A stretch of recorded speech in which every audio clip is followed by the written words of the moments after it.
अस्सलाम वालेकुम, कैसे हैं आप लोग। तो आज मैं निकली हूँ मार्केट और आज स्पेशली ये सब चीज़ों के लिए मैं निकली हूँ गार्डनिंग के। तो सबसे पहले यहाँ से मैंने गार्डनिंग का एक टूल होता है जिसे हम लोग खुरपी बोलते हैं, वो ले लिया है।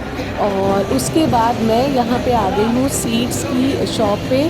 तो यहाँ पर हाइब्रिड वैरायटी के बहुत सारे सीड्स हैं, हर तरह के फ्लावर्स के और वेजिटेबल्स के, फ्रूट्स के।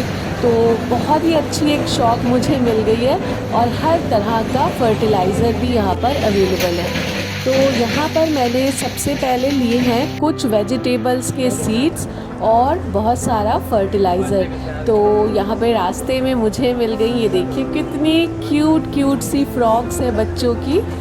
तो ये मेरा ख़्याल 2 साल के बच्चों के बिल्कुल फिट आएंगी फ्रॉक्स, बहुत ज़्यादा अच्छी हैं।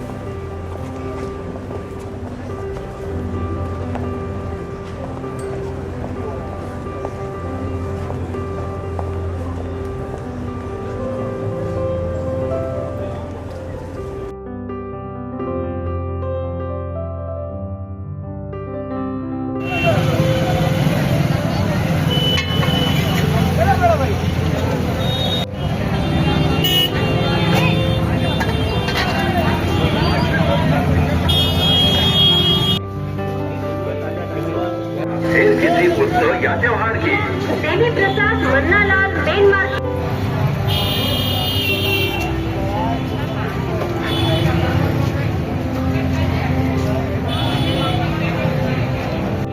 और आज मार्केट में इतनी ज़्यादा भीड़ थी कि बिल्कुल कदम रखने की जगह नहीं थी। तो बस किसी तरह जल्दी जल्दी मैंने अपने सारे काम निपटाए और वी मार्ट से मैंने लिया है कुछ स्पेशल सा रमज़ान शरीफ के लिए।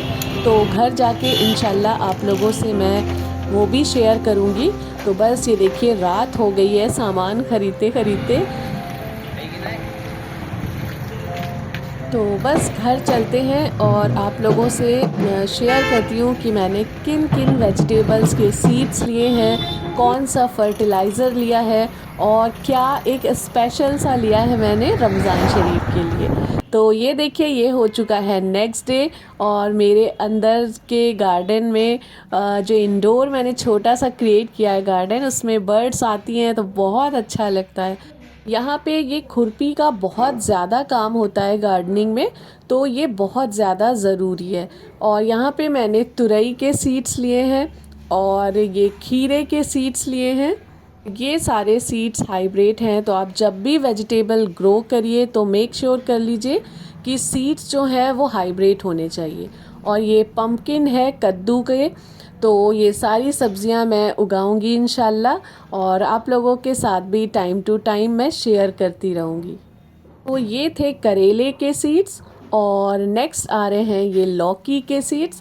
तो जो भी सीड्स लिए हैं ये बहुत ईज़िली ग्रो हो जाते हैं हमारे जो कंटेनर्स होते हैं। और ये हैं खरबूजे के यानी कि मस्क मेलन के सीड्स। और आपके पास अगर थोड़े से बड़े पॉट हैं ना तो बहुत ईज़िली ये ग्रो हो जाएंगे। तो आज मैंने छत की अच्छे से पहले धुलाई करी है और सारे गमलों को अच्छे से उनकी जगह पे रखा है, सेट किया है और फिर ही मैं ये सीड्स ग्रो करूँगी। तो पहले सफाई कर लेते हैं वरना फिर दिल नहीं लगता है अगर बहुत ही फैलावा हो छत पे, मिट्टी वगैरह पड़ी हो। तो मेरी छत तो बहुत ज़्यादा गंदी थी। बारिश के मौसम से मैं किसी को ढूंढ रही हूँ कि कोई सफाई कर दे, लेकिन कोई नहीं मिला। तो फिर धीरे धीरे करके रोज़ रोज़ थोड़ी थोड़ी मैंने ही इसको साफ़ किया और कुछ एक आध लोग भी बीच में आए, उन्होंने भी हेल्प करी, सफाई करी। तो ये देखिए गमले अच्छे से सब सेट हो चुके हैं। तो इनको थोड़ा सा अच्छे से इनकी जो धूल मिट्टी गमलों पे लगी उनको हटा देते हैं और आगे चल के इंशाल्लाह मैं गमलों को सारे जो ये पॉट्स हैं इनको एक ही कलर का पेंट कर दूँगी।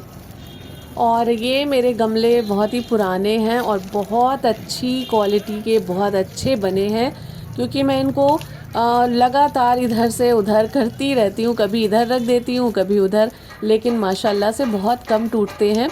और ये है हमारा अजवाइन का प्लांट, ये अपने आप ही निकल आया था। और मैंने फर्टिलाइज़र भी तैयार किया था किचन वेस्ट से, तो वो भी बिल्कुल तैयार हो गया, 1 साल हो गया उसे। और उसमें चला गया था बारिश का पानी, किसी तरह से वो खुला रह गया और उस बारिश के पानी से फर्टिलाइज़र हमारा ड्राई तो नहीं रहा, लिक्विड में बन गया है, लेकिन बहुत ही उसके बेनिफिट्स होंगे इन प्लांट्स के लिए। तो आगे इंशाल्लाह जब भी न्यू प्लांट मैं कोई लगाऊंगी तो उसका भी यूज़ करूंगी और आप लोगों के साथ मैं शेयर करूंगी।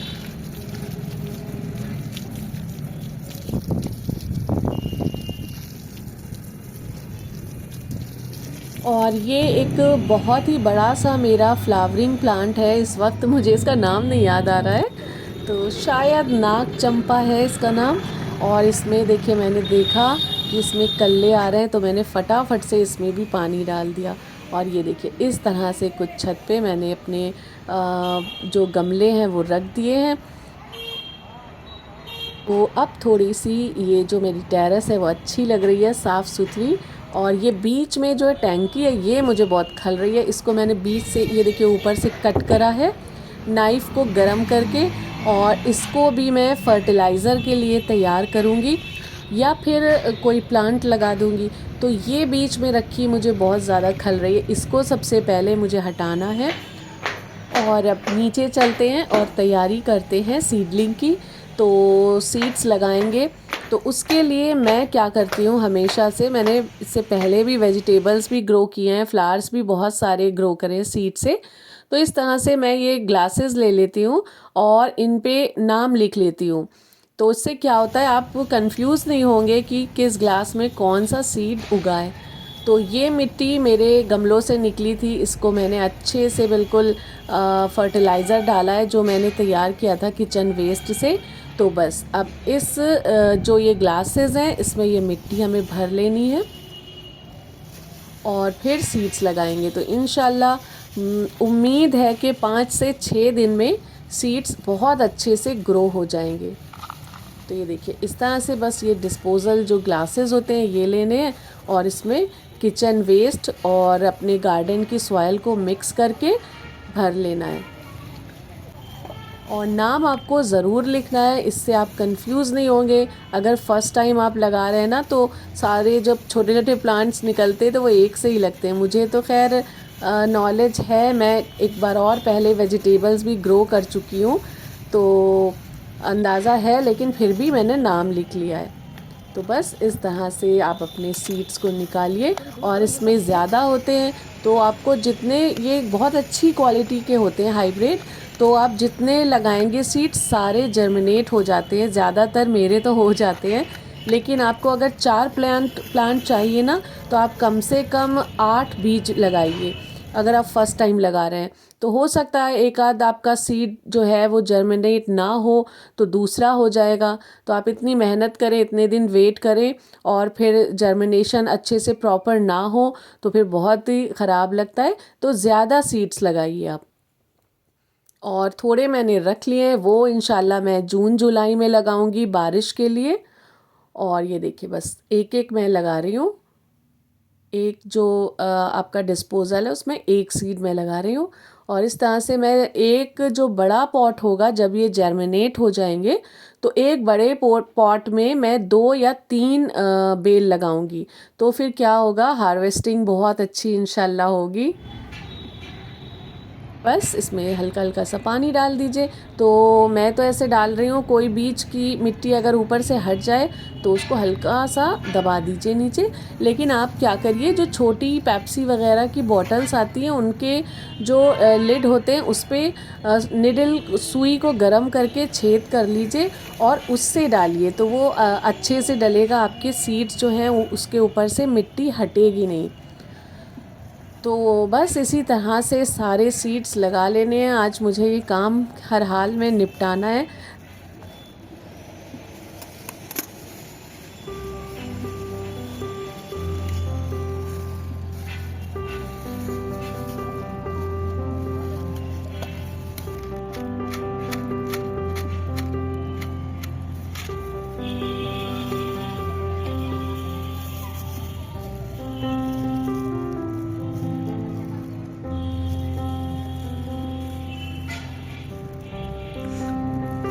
यहाँ पे खीरे के जो सीड्स हैं वो मैं एक ग्लास में 3 से 4 डाले दे रही हूँ।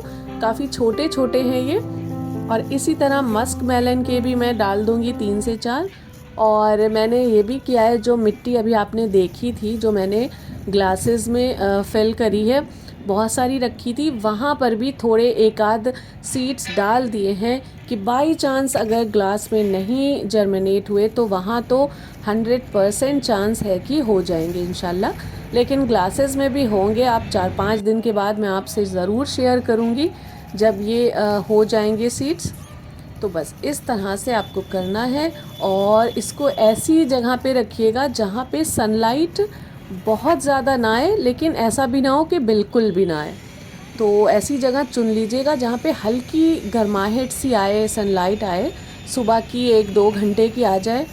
और ऐसा भी ना हो कि बहुत ज़्यादा आए तो मिट्टी ऊपर से जो है वो सूख जाए, तो जर्मिनेशन में प्रॉब्लम हो। मिट्टी हमेशा इसकी नम रहनी चाहिए। हल्की हल्की सी गीली रहेगी ना तो जर्मिनेशन जल्दी स्टार्ट होता है आपका। ऊपर का सरफेस बिल्कुल ड्राई नहीं होना चाहिए। तो मैंने ऐसी प्लेस पे ही रखा है जहाँ सुबह की 1.5 से 2 घंटे की हल्की हल्की धूप आती है और उसके बाद फिर साया हो जाता है।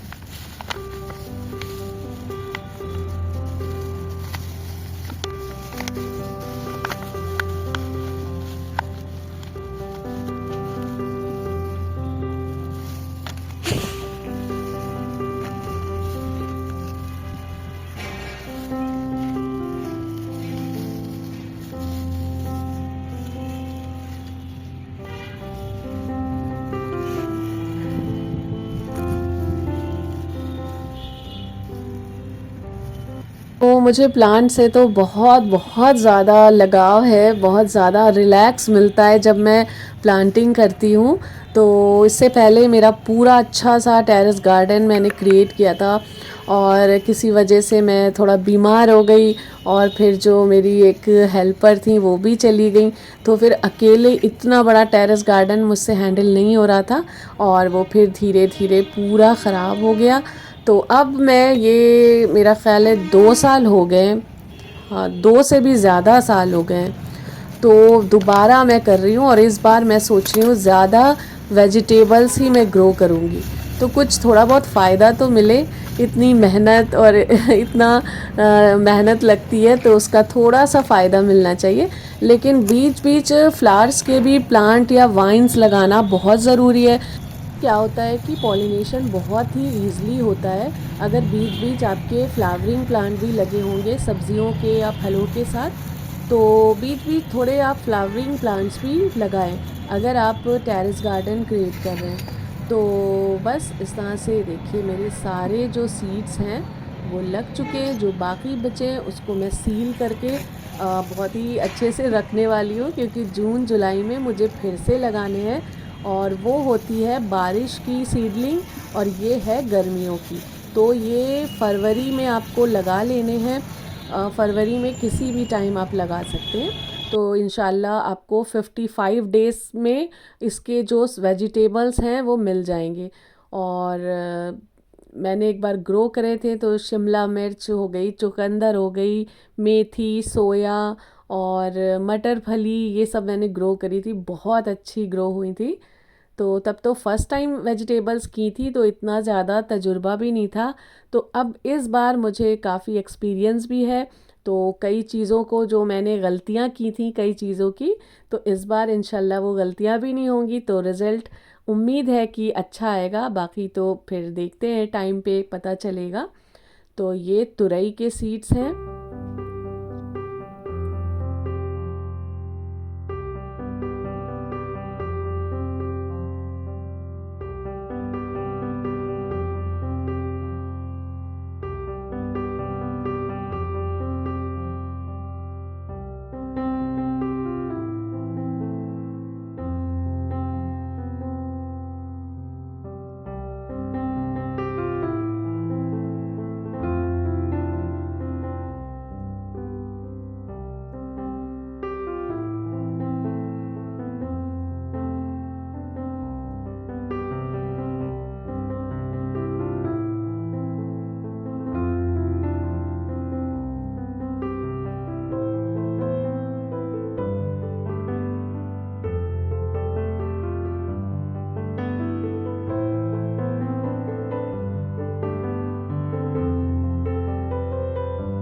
लास्ट में ये हैं कद्दू के सीड्स।